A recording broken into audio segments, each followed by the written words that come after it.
Assalamualaikum warahmatullahi wabarakatuh. Alhamdulillahirabbil alamin wa bihi nasta'in wala umuri dunya waddin. Assalatu wassalamu ala asrofil anbiya'i wal mursalin wa ala alihi wa ashabihi la nabiyya wa rasul ba'd. Yang terhormat kepada dosen pengampu mata kuliah Kapita Selekta kelas 1NC semester 5 yakni Bapak Rudi Santoso SI MHI MA, dan kemudian pada rekan-rekan mahasiswa yang dimuliakan oleh Allah Subhanahu wa taala. All praise be to Allah, the Lord of the world, the King of all king, who keep a legend to our Prophet Muhammad, peace be upon him. Oke, rekan-rekan mahasiswa yang insya Allah dimuliakan oleh Allah Subhanahu wa taala. Baiklah, izin memperkenalkan diri, nama saya Muhammad Fazri Maulana. Saya dari kelas 1NC semester 5 dengan mata kuliah Kapita Selekta dengan dosen pengampu Bapak Rudi Santoso SI MHI MH. Di sini kami akan menjelaskan apa yang telah kami buat, presentasi mengenai judul kekuasaan kehakiman, dan kemudian akan dijelaskan oleh rekan-rekan kami yang terdiri dari Mira Melinda, Ika Faridi Rahma, dan kemudian ada Isna Fadilah. Baiklah, terima kasih, tolong cermati dan dengarkan. Terima kasih. Syukran jazilan. Perkenalkan, saya Mira Melinda selaku pemateri pertama. Lalu saya akan menjelaskan materi tentang kekuasaan kehakiman. Jadi apa sih kekuasaan kehakiman itu? Jadi teman-teman, kekuasaan kehakiman atau kekuasaan yudikatif adalah kekuasaan negara yang merdeka untuk menyelenggarakan peradilan guna untuk menegakkan hukum dan keadilan berdasarkan Pancasila dan terselenggarakannya negara hukum Republik Indonesia. Secara konstitusional, Undang-Undang Dasar 1945 itu pernah menyatakan bahwasannya kekuasaan kehakiman ini terdapat 3 lembaga. Yang pertama adalah lembaga Mahkamah Agung yang disebutkan dalam pasal 24A Undang-Undang Dasar 1945. Yang kedua adalah lembaga yudisial yang mana disebutkan di dalam pasal 24B Undang-Undang Dasar 1945. Dan yang ketiga itu adalah lembaga konstitusional yang mana disebutkan di dalam pasal 24C Undang-Undang Dasar 1945. Lalu ada beberapa hal yang perlu diperhatikan ya dalam kekuasaan kehakiman ini yang tercantum di dalam The Bangalore Principles, yaitu yang pertama adalah independensi atau independence principle, yang kedua itu adalah ketidakberpihakan, yang ketiga itu ada integritas atau integrity principles, yang keempat itu kepantasan dan kesopanan, dan yang kelima itu kesetaraan atau equality principles. Lalu yang keenam itu kecakapan dan kesamaan. Mahkamah Agung ini merupakan lembaga yang menyelenggarakan kekuasaan kehakiman yang membawahi sebuah badan peradilan di dalam lingkungan peradilan umum, peradilan agama, dan peradilan militer. Lalu adalah lembaga yudisial.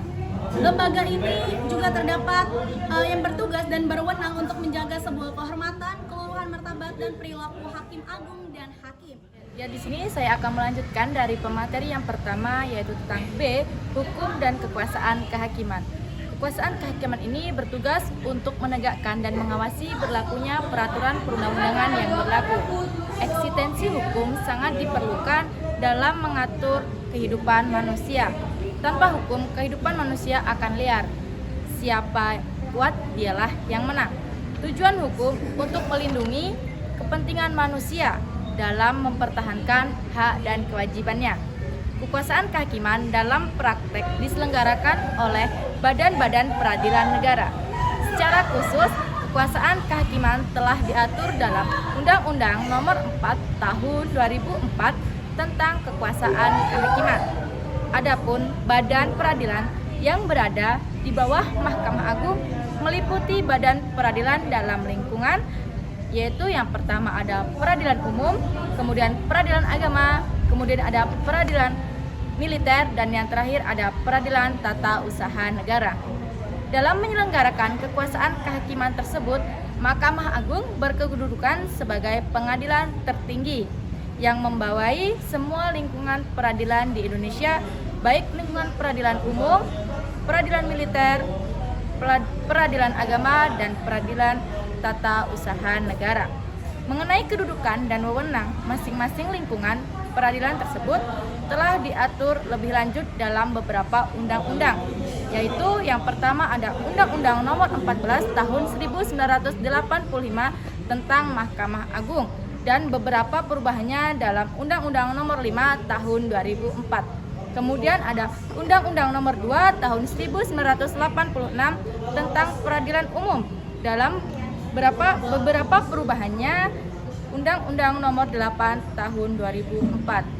Kemudian Undang-Undang Nomor 5 Tahun 1986 tentang Peradilan Tata Usaha Negara.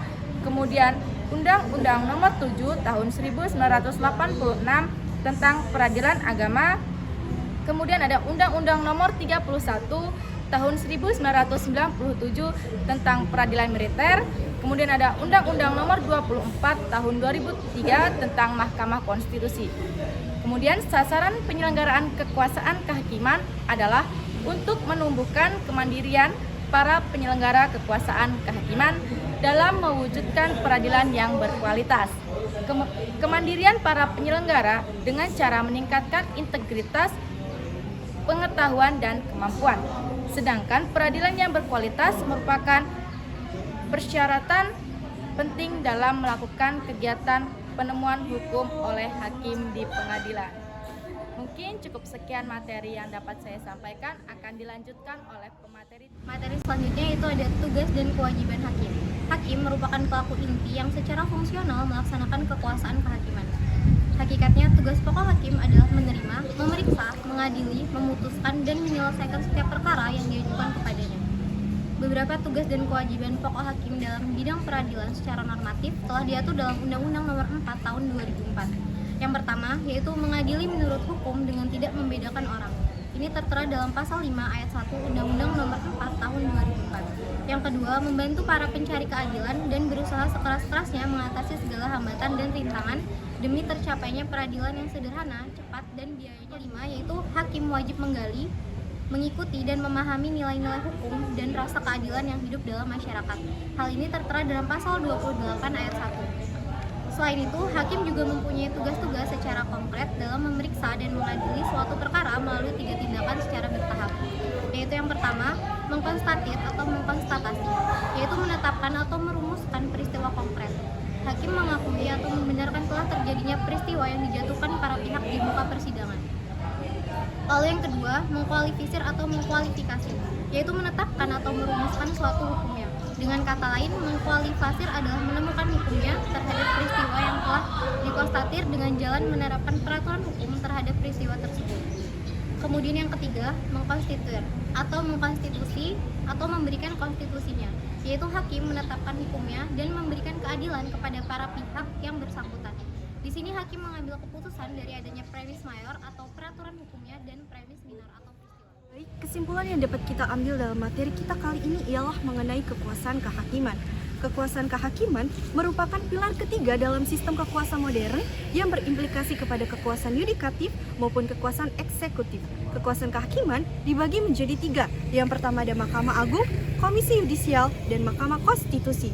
Dan hakim merupakan pelaku inti yang secara fungsional melaksanakan kekuasaan kehakiman, yang dimana tugasnya pokok hakim tersebut ialah menerima, meriksa, mengadili, dan memutuskan perkara yang setiap dilakukan. Baiklah rekan-rekan mahasiswa dan teman-teman sekalian, bagaimana presentasi kami? Apabila kami ada salah mohon maaf, dan semoga presentasi kami dapat bermanfaat bagi kita semua. Imam Syafi'i pernah berkata, sakautu ila waqi'i su'a hifdi farsadani lil tarkir ma'asi wa akhbarani ganal ilmi nurun wa nurullahi la yuhda lil 'asi. Imam Syafi'i mengadu kepada Imam Waqi dan dia menjelaskan bahwasannya ilmu itu cahaya dan cahaya Allah itu tidak akan turun kepada orang-orang bermaksiat. Semoga kita semua dalam lindungan Allah Subhanahu wa taala. Billahi taufiq wal hidayah wa ridha wal inayah. Wassalamualaikum warahmatullahi wabarakatuh.